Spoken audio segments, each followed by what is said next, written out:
જે પ્રકારે 82 થી વધારે વખત છેલ્લા 10-12 વર્ષમાં પેપર ફૂટવાની ઘટનાઓ સામે આવી,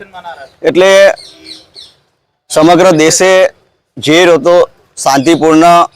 રીતે ત્યાં બેઠીને ઉપવાસ કરી રહ્યા હતા દિલ્હી જંતર મંતર ખાતે વિદ્યાર્થીઓ, બાળકો, એ તમામ લોકો ત્યાં બેઠા હતા, પરંતુ જે રીતે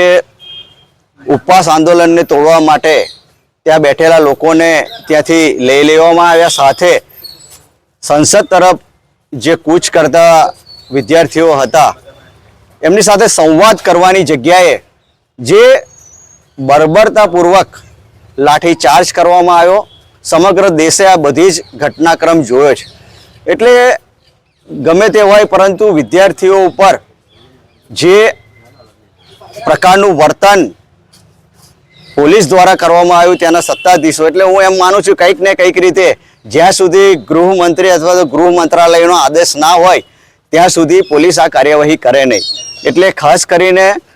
આજે ધર્મેન્દ્ર પ્રધાનનું રાજીનામું સાથે ગૃહમંત્રીનું રાજીનામું પણ જે રીતના દ્રશ્યો સામે આવ્યા છે સમગ્ર દેશે જોયું છે, જેથી કરીને રાજીનામાની માંગ સાથે આજે અહીંયા વિરોધ પ્રદર્શનનો કાર્યક્રમ કરવામાં આવ્યો। દેશના યુવાઓ, જે યુવા પેઢી છે જેનું શિક્ષણ ખતરામાં આવ્યું છે, જે નીટના પેપર લીક થયા છે, જેના કારણે એમનું ભવિષ્ય રૂંધાઈ રહ્યું છે, જેથી કરીને દેશભરના યુવાનોએ જંતર મંતર મેદાન દિલ્હી ખાતે ભવ્ય દેખાડો કરી, ભવ્ય પ્રદર્શન કરી અને એમનું વિરોધ દર્શન કરાવી રહ્યા છે। ત્યારે આ રાજ્યના અને દેશના ગૃહમંત્રી દ્વારા એવા આદેશો આપીને લાઠીચાર્જ કરી નિર્દોષ યુવાનોને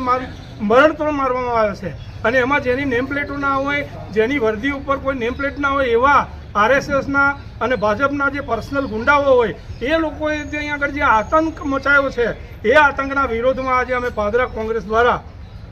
શાંતિપૂર્વક રીતે ઉપવાસ પર બેસવાનું એક આંદોલન ઊભું કર્યું હતું। એમાં અમને અહીંયા પાદરા પોલીસ સ્ટેશનમાં ડિટેન કરીને લાવવામાં આવ્યા છે। જય ભીમ, જય ભારત।